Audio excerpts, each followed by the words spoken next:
How to develop the perfect profile that can get you a job in a management consulting company. In today's video, we are going to be discussing exactly that, and I have my friend Sid Sharma who has been on both sides as an interviewer and an interviewee in one of the top consulting firms, the MBBs, McKinsey, BCG, Bain's, and he is going to share his perspective.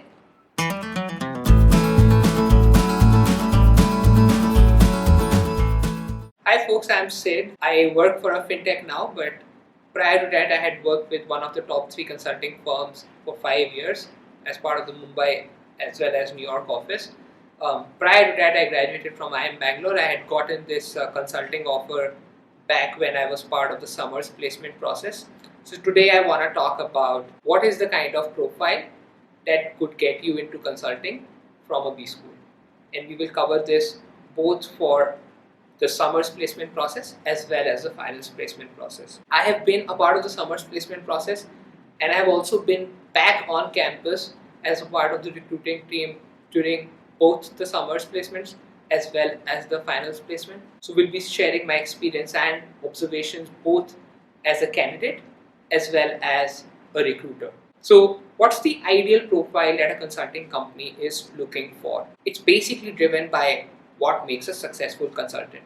Now, a successful consultant has certain traits, which is, you can call them as aptitude. Successful consultant also has a particular kind of attitude towards how she works.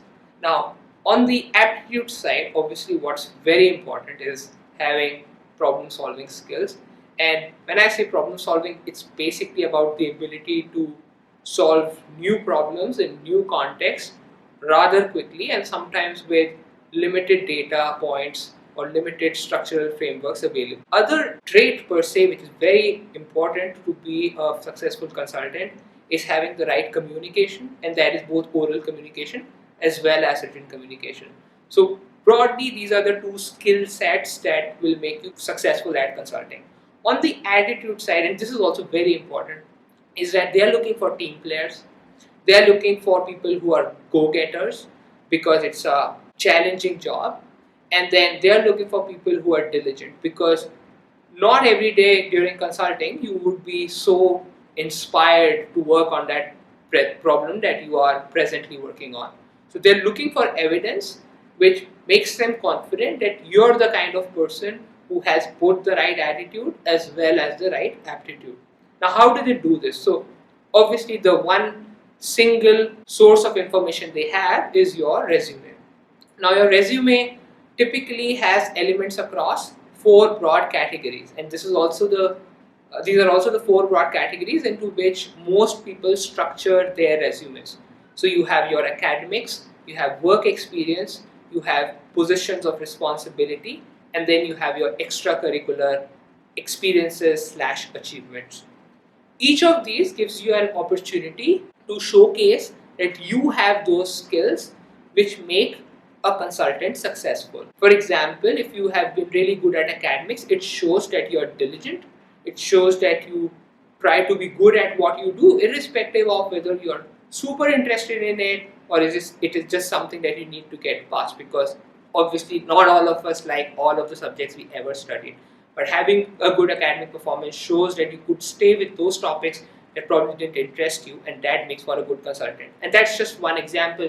You can think that extracurricular activities gives you an opportunity to demonstrate leadership skills or initiative or teamwork or good communication. So every part of your resume gives you an opportunity to showcase that you could be a good consultant. The kind of profile that gets shortlisted during the summer's process or even during the finals placements process is basically a function of how well you are perceived across these 4. Now, there are 2 things that are very important to keep in mind.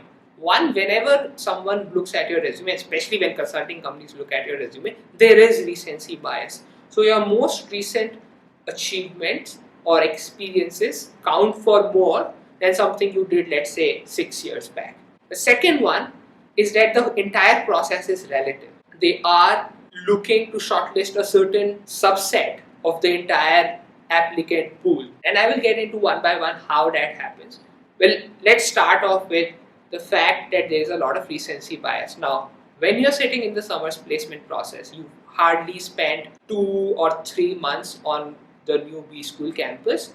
When you submit your profile, all that's gonna be there is your undergrad, most likely, basically your education experience before joining this B school, and your work experience.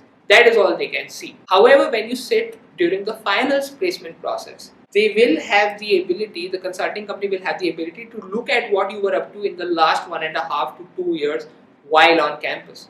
And hence, someone who did not get a shortlist in the summer's placement process could get a shortlist in the finals placement process because probably they showed strong evidence of being really good at one of those 4 categories that we were talking about. And the consulting lingo for that is they demonstrated a spike in one of those.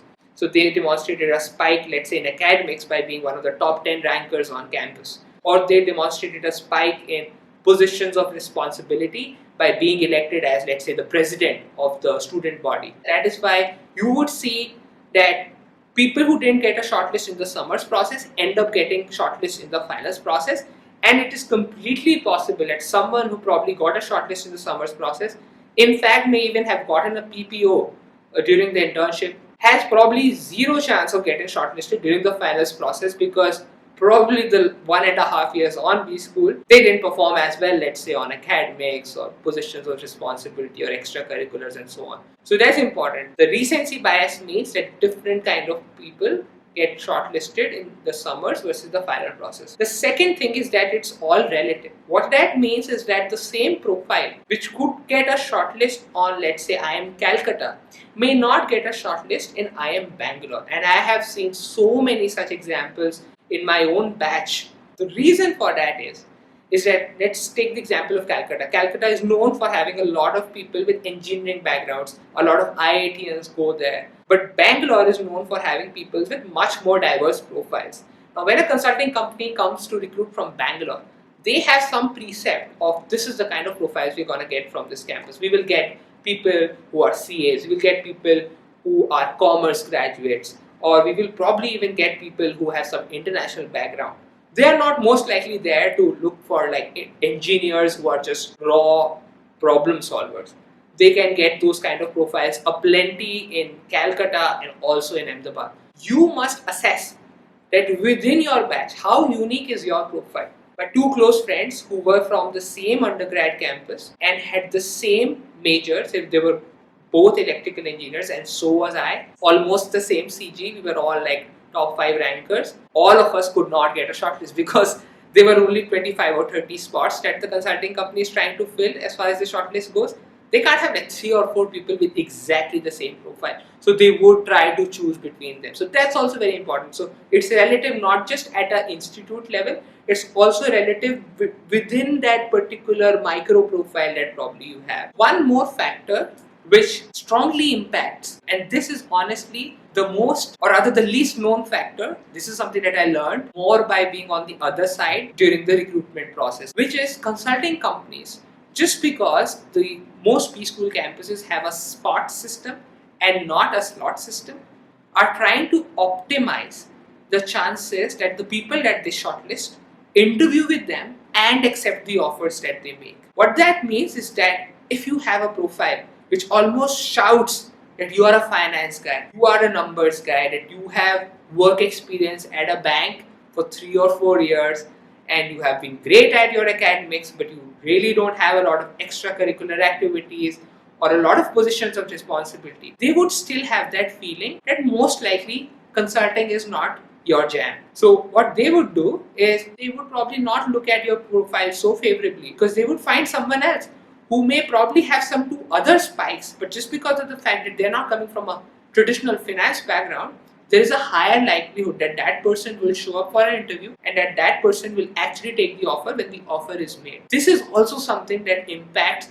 the likelihood that you will get shortlisted or not. And this is actually the most surprising thing that people on campus find when they see that, oh, this person was so smart, this person is good at academics, this person has great work experience, let's say at one of the top banks, and still they didn't get a shortlist in consulting. Well, probably because of this. One important question to think about is, how do you use your time at B school, improve your profile to get into consulting companies? And again, that basically means stacking up evidence in your resume to prove that you have what it takes to be a successful consultant. Now, in my opinion, and this is obviously based on observation, the two areas that you can really improve while being on campus is academics and your positions of responsibility. If you end up being the top 10 ranker on a 400 strong campus, that shows you are really good at it. So even though you may have been middle of the class when you were at undergrad, if you are top of the class when you are on the B school campus, that is a spike that could even get you shortlisted. Same goes with positions of responsibility. If you get elected on the B school campus, that is a big thing. And so that would give you a step jump in how consulting companies perceive your positions of responsibility. So that would become a spike for you. It is difficult to distinguish on the extracurricular side, because extracurriculars is something that you have developed over time. Let's say you're a great dancer. If you are a great dancer, you've probably won some competitions when you were in undergrad. You will probably win some more competitions when you were at B school. But that step jump is difficult to show on the extracurricular side. And it's also difficult to show on the work experience side, because the only work experience that you're getting incrementally is the 2 months of internship that you probably did. The only things that you can meaningfully change between summers and finals is your academics and your positions of responsibility. If you are the kind of person who probably didn't get into a consulting company during the summers process, you can still get through it during the finals process, but you need to work on getting more spikes on your resume, which would most likely be by doing better at academics, or by really becoming a student leader or heading some major club, be it the club that organizes the cultural festival, or let's say the business festival, or there could be something else, but these are the more typical kind of leadership positions that people end up getting and which help them get into the consulting companies. Hope this gave you a lot of insider tips and tricks, and you took away something on how you can build your profile in college and get that consulting job. If you are looking for some personalized guidance, we have one-on-one sessions, and all the details are going to be there in the description box and in the first comment. So go and check it out and help us spread this video to more people like you so that they can benefit from it as well. As usual, if you have any questions, leave them in the comment section and we'll get back to you there. With that, we are going to see you in the next video. Till then, bye.